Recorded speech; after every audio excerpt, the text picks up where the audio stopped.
Senator Cedric.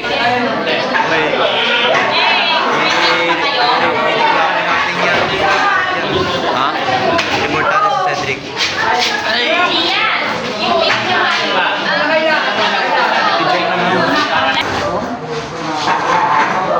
Oy, corrupt. Corruption. Hindi po youth session naman. Okay naman, nani. Gawin na tayo namin yung video. Taiwan. Baby oil.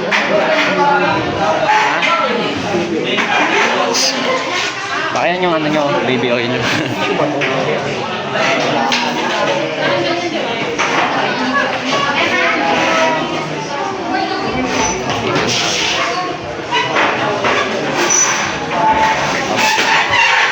Mag-video. Yeah. Ha? Ayun na lang ako. Batangan nyo.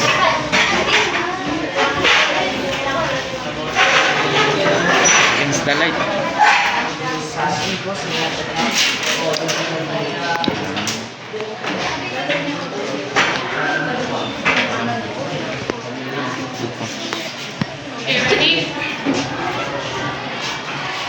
Good day to all of you. I am James Mula, Chief Gawan, the SK Chairman of our brand. Today, I'll present to you this workshop program aimed at strengthening the participation of youth in various political issues. This program is titled Youth Session 2025, Describe Voice Action.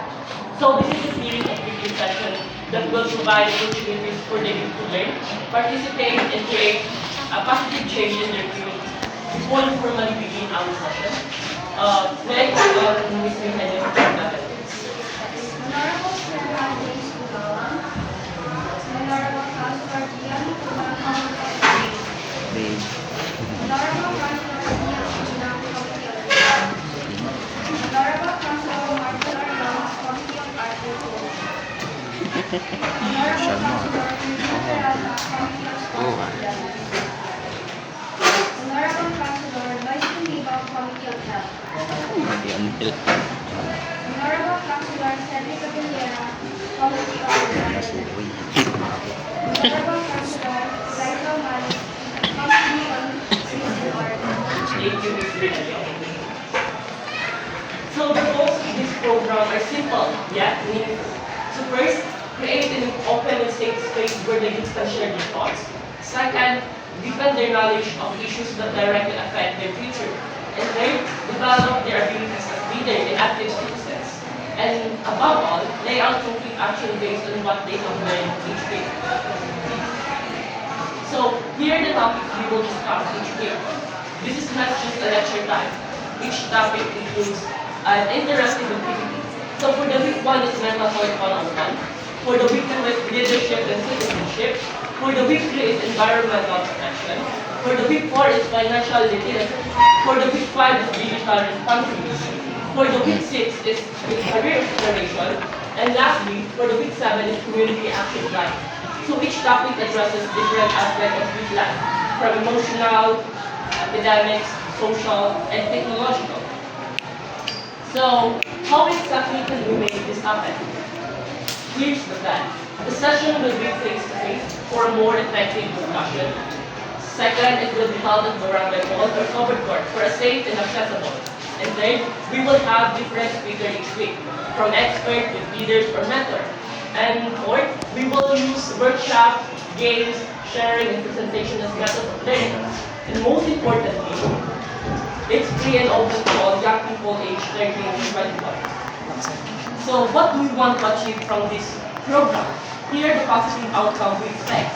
First, more active youth in the barangay.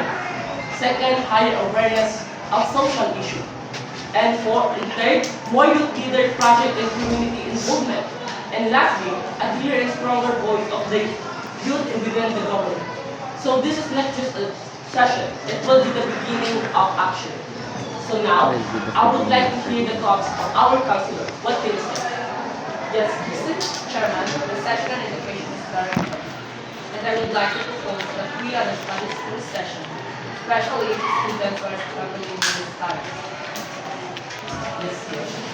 I'm familiar with the leadership topics, but I just want to ask, how can we ensure the actual attendance of the youth, especially with so many distractions like gadgets? The modern session is very important. I hope that expressive art and art will be one also so that you can express your feelings. Yes, please.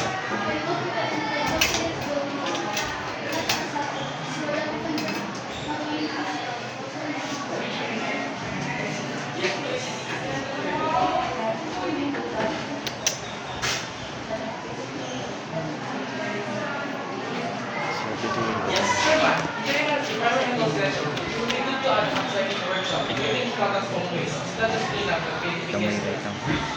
I hope there will be a session on how to apologize, how to make amends, and how to apologize. This is important for young people to have attention and focus.